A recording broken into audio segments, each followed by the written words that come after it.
Kia ora, welcome to Under the Checkered Flag, MotoGP edition. I'm your host Kate, and we're just going to jump right in.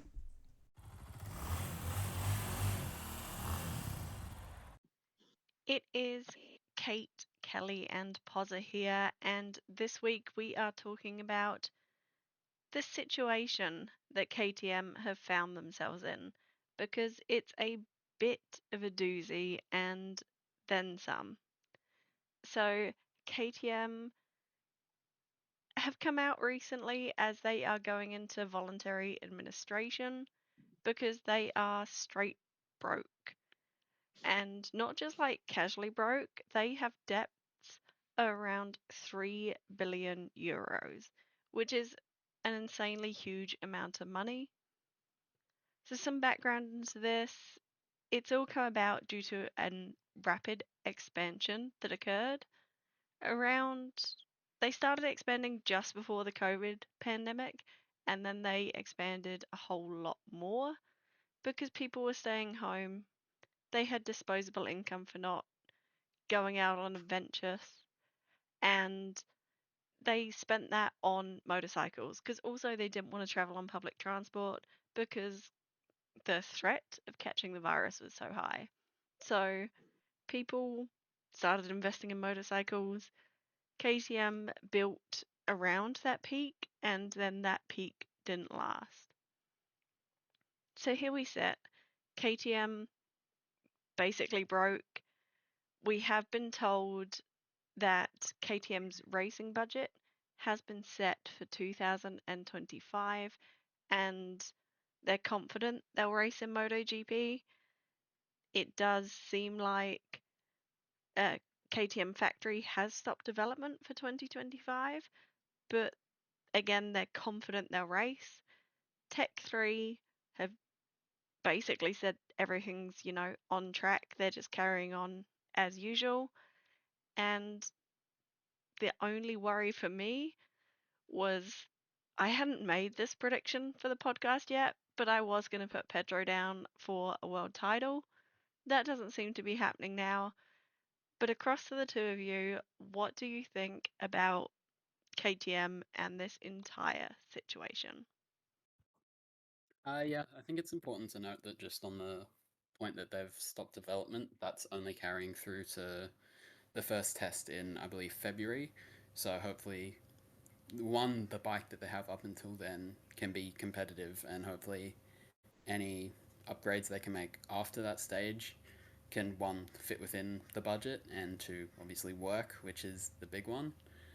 It's a shame that they've found themselves in this situation, and I've seen a few other just completely unrelated to motorcycle companies have sort of similar problems where they sort of went too hard in with that trend around COVID where people were buying more and expected it to last and it just hasn't. Uh, yeah, hopefully they can turn it back around.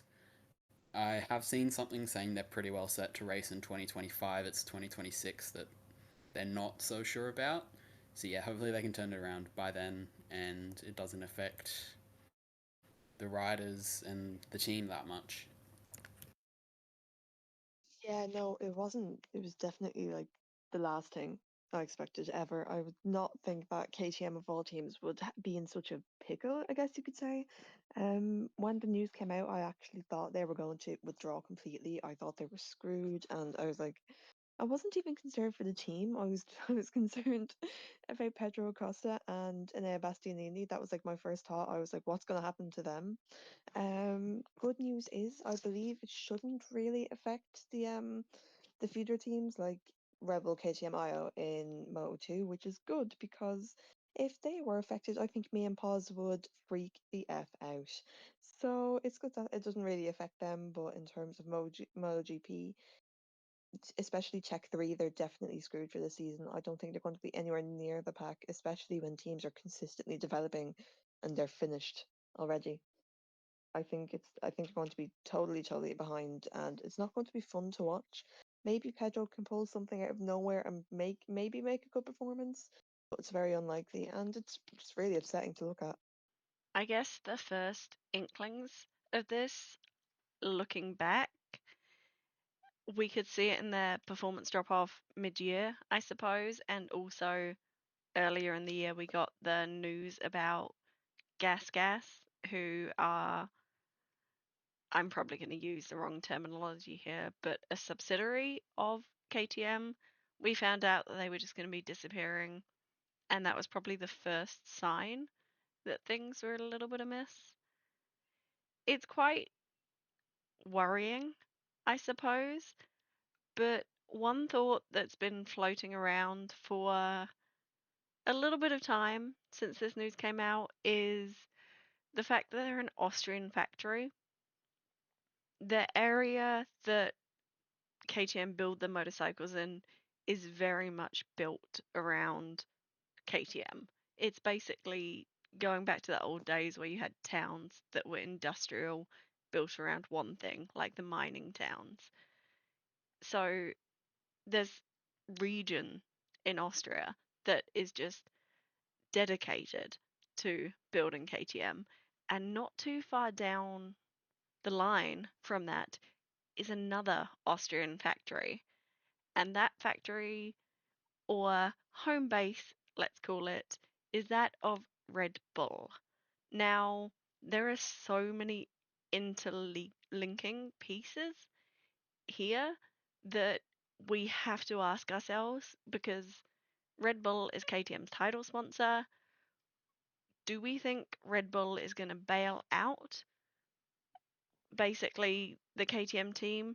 Now, it should be said that I believe it's Pit Byra has come out and said that they are not going to be asking Red Bull for help because they are such a long-term sponsor. It's not the right thing to do. Now, I don't think that means Red Bull won't help, because obviously if you see your mate having trouble, you don't wait for them to help. You just go and help. So personally, I think we'll see a lot more Red Bull sponsorship if KTM stay in the paddock, which I think they're going to. But what about the two of you? Do you see a Red Bull buyout or handout happening in the coming year?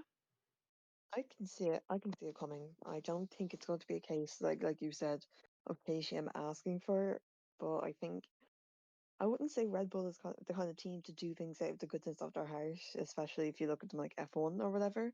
But I think there will be a little bit of a payout from them for this, because like if you consider it, they don't want to sponsor a team that's doing horrendously. If they've been doing amazing the last few years, why would they want to look at their team do horrendously? It's not good for their image. I don't think it's going to be a thing out of the massive goodness of their heart, but more so a case of them feeling the need to do so. But I think it will happen.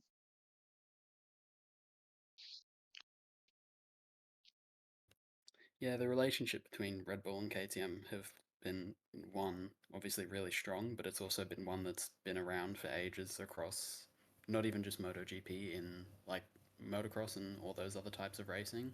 So I think Red Bull will definitely at least try to chip in as much as they can. Obviously, it's a like big sponsorship opportunity sort of thing if KTM are at the front, and I don't think they will really want them to be around the back, so I do think they'll try to chip in as much as they can.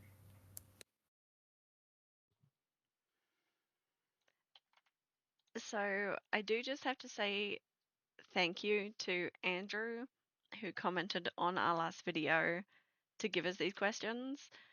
I am going to throw a couple your way afterwards, but the final question that I want us to ponder, and it could bring in some discussion, is say the worst happens and KTM pull out of MotoGP. What riders do you think are going to be saved? Where do you think they're going to go to? My starting base point would be, I think, I guess it's a bit of a dream world, but I think if KTM go, Tech 3 go, and Ducati could easily pull back those two bikes, and we can go back to 8 Ducati bikes, just, I don't know, at the click of a finger. I think Pedro would be safe because we can't lose Pedro Acosta. they've built so much branding and up and coming advertising, I suppose, around him, it'd be quite a loss to the sport. I think it would also be Enea Bastianini that was saved, because I think it would only be 2 bikes saved. So sorry, Brad, and sorry, Mav, but I think only Pedro and Enea would stay. Do you guys see any other manufacturers or teams picking up, or do you agree with me? Yeah, I was just thinking the exact same thing. Obviously, there's already been rumors that Ducati and Pedro Acosta's manager are talking about the possibility of like Acosta going over to a Ducati bike if KTM can't turn it around and field some bikes next year, because don't want to see it as just too much of a loss if he doesn't have a seat. And I was just thinking completely by myself that I could almost see Enea Bastianini going to somewhere like Trackhouse Aprilia, replacing probably Ralph Fernandez, just because that was sort of a rumor that was going around earlier in the year that Bastianini could be going to Aprilia, and obviously seeing an Italian on an Italian bike is something that they quite enjoy. So that's sort of what I could personally see happening. Um, Personally, I think I agree with Kate in the format of Pedro Acosta being saved. They based so many things around him, and if they just drop him out of nowhere, it'll be like, what the hell? Nobody would know what to do. I think in the case of like the lower teams like Tech 3, I think they will be able to like Paul said, be able to slide his way in to a smaller team like Trackhouse, or just a smaller team. It wouldn't be great, but at least he'd have a seat. I think Maverick Vinales will be gone. I don't think another team will want to pick him up. I think he was like, in my personal opinion, I think he was lucky to even get the seat that he has for the 2025 season. And Brad, I think Brad will be able to find a seat somewhere. I don't think a team will be like extremely willing to pick him up, but maybe if Ducati picks up the two KTM bikes, he can just stay with them on that. I can see that happening. It seems like Ducati are the savior in all our minds. I'd like to think that Honda, I feel like they're the only other team that probably has a decent enough budget to pick up riders, but I also really don't want to see Pedro Acosta on a Honda. I feel like that's just nightmare material. It'd be very much like watching Mark ride the Honda when it's just gonna watch him break himself. And yeah, we don't need that. But my final question on this topic is 2027. So we know KTM have a contract with Dorna. I know that doesn't mean a whole lot, especially given the whole Suzuki saga, but it cost Suzuki so much to pull out of MotoGP. They had to basically sell their racing program back to Dorna Sports. It was quite harsh and overall not worthwhile. Given the fact that KTM's tag phrase is ready to race, I think we're a lot safer in this regard for now. But we know their 2025 developments halted, which does sort of allude to the fact that the 2027 reg change, the bikes that every other manufacturer have started working on, and that I suppose hope that we come back to a super competitive grid. That 2027 project is going to be totally halted. Do you guys think that even if KTM managed to dig themselves out of this hole temporarily, that we're going to see them on the grid in 2027? Or are they just going to do the bare minimum and then pull out at the reg change? I think they're going to stay, personally. I think, like you said, the situation with Suzuki, I don't think they want to put themselves in a position like that, and I can understand why they want to like absolutely fight their way through it. Um, if we're going with the case that they do manage to dig themselves out of the massive debt hole that they're in, why would they see a point in dropping out? I think they've spent quite a while in MotoGP now, and they want to stay. They feel comfortable, and they'll try anything to stay in that sport. And I really hope they do stay. I genuinely do. So might be a bit of hopium, but maybe it might be right.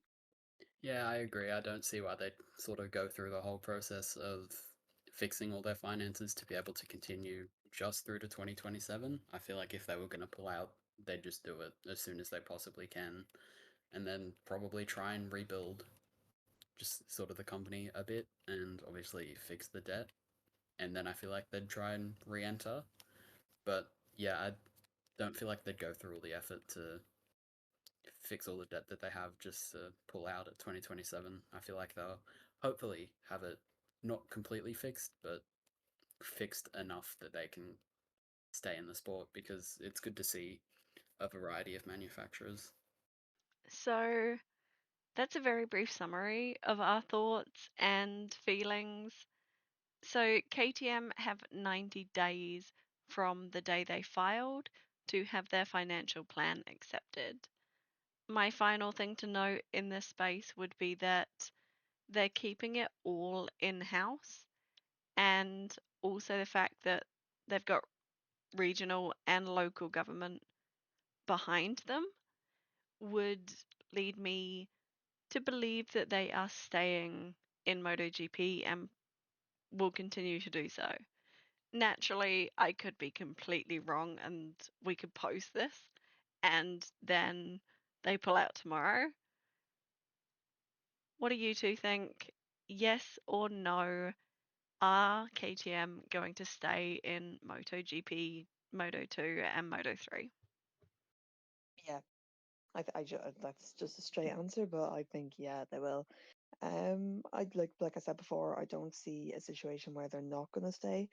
If they were going to drop out of any of those classes, they would have done it way, way before. Like business wise, why would you stick around just to leave once the new regs come in? I think that's a stupid idea. So yeah, I think they'll stay 100%.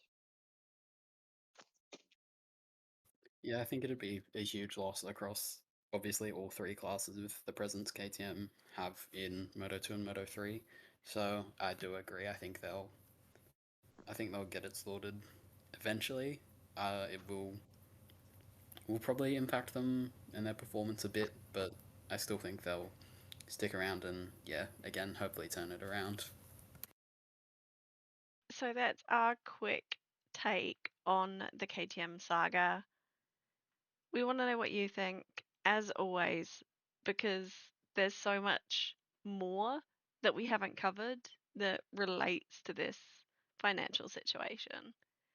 We're back next week, as we are every Monday, talking about MotoGP and what's going on in the world, or we are reviewing and previewing the 2024 and 2025 seasons. So, thank you all so much for being here.